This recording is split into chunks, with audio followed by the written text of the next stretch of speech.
Maldives is known as being expensive. In fact, when I was looking up places to stay, when I was thinking about coming here, I was looking at rooms that were about $1,700. Whoa.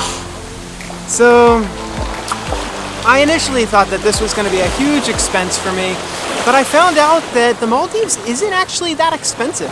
It's quite affordable if you do things right. So, I took a flight from Cochin, India, which is in the southern part of India in Kerala, and it's quite a short flight, like maybe an hour or less than an hour to the Maldives. Very inexpensive. I think it was less than 100 USD. So that cut costs a lot. And then I got really lucky. I met a few martial artists while I was here. I met a guy, a Shotokan guy, and I stayed at his place, and it was amazing. He was so warm, so friendly. I try to stay with local people as much as possible. Wherever I go, any country I go to, if I have the choice, stay in a hotel or a homestay, I definitely choose the homestay. Homestays are so much better. You can get to know people, you get to know the culture, and you save a lot of money. So I'm so grateful that I got to meet this guy. He talked to me about everything there is to do around here. He showed me how to save money, how to travel like the local peoples between islands. And it was great. I mean, he drove me everywhere. He was fantastic, and I'm so grateful for him. And I'm so grateful for martial artists. And a few other islands that I went to, I also got to stay with martial artists. So I'm really happy with the martial arts community. I stayed with a Taekwondo guy in Mafusi, and I stayed with a Shotokan guy in Malé, and wow. Martial artists are good people, especially the ones that have been training for a really long time. Really nice, really grateful.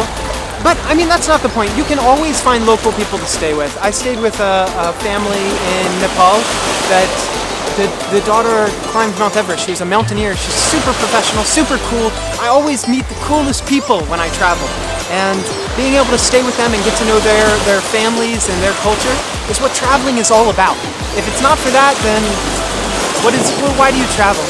And I kind of see a lot of people in the Maldives suffering from that traveler's syndrome, where they just go to a place and they check into a hotel with people who look like them, and they don't learn anything about the culture, or they just sit on the beach and tan, and I don't know, I don't like that. I like to meet people, I like to interact with the local communities when I travel. So that's one great way to save money. Traveling between islands, I heard, was very expensive. You can take a air taxi or a speedboat, but when I got here, I found that almost all the islands are connected via ferry, like a local ferry, which it takes a little bit longer, but hey, 2 hours is nothing. I mean, I can kill 2 hours very easily like that. So I've been traveling through local ferries. I've spent maybe $50 US in the Maldives, and I've been here for a week.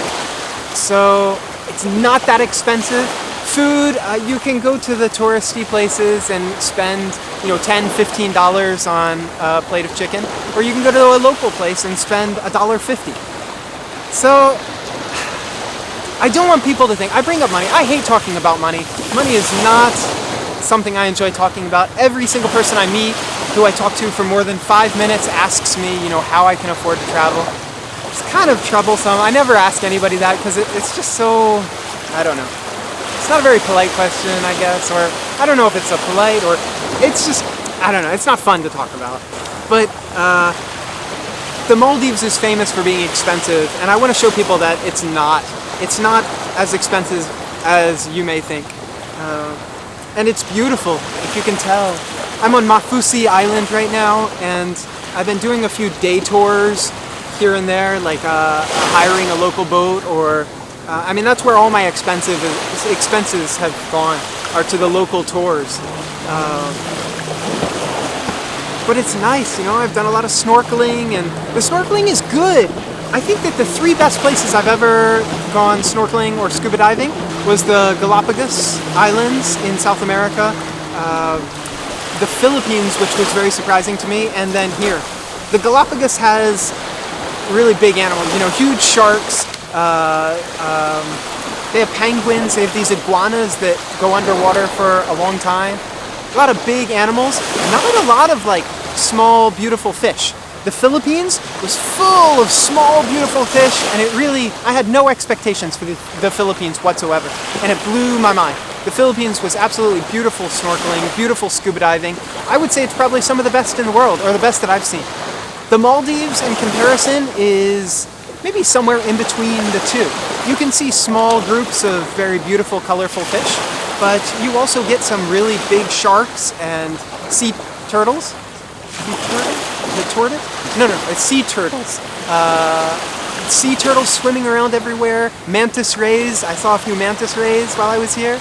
Really cool. And dolphins. The dolphins were like playing with us near the boat. It's kind of nice. It's a good trip, and it's not that expensive. So I hope that you guys can come to the Maldives. I hope that you can find a cheap flight. There's a lot to do here. It's fun. It would be more fun if you had a lot of money, because then you could stay in like the beach bungalows. You could do some of the more expensive resort things. But I mean, why are you coming to the Maldives for that? For the water? I think that there's more beautiful water in other countries. I'm sorry, Maldives, but I think you can find the same quality water, at least, in several other countries that are much, much more affordable.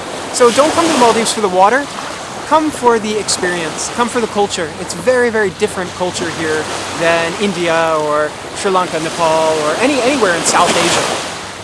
I like it. It's nice. It's been a good trip. I'm staying just over a week, a little more than a week, and then I'm going to move on to Sri Lanka. But right now I'm at sea level, and in just a few weeks, in about a month, I'm going to be going to some over 5,000 meters, 5,500 meters. So I'm going to go to Everest Base Camp and do some of the mountains around Everest. So I don't know how that's going to work with acclimating to the altitude, but I'm going to check it out. Wow. I'm Chris across the world, and let's just appreciate this for a few moments.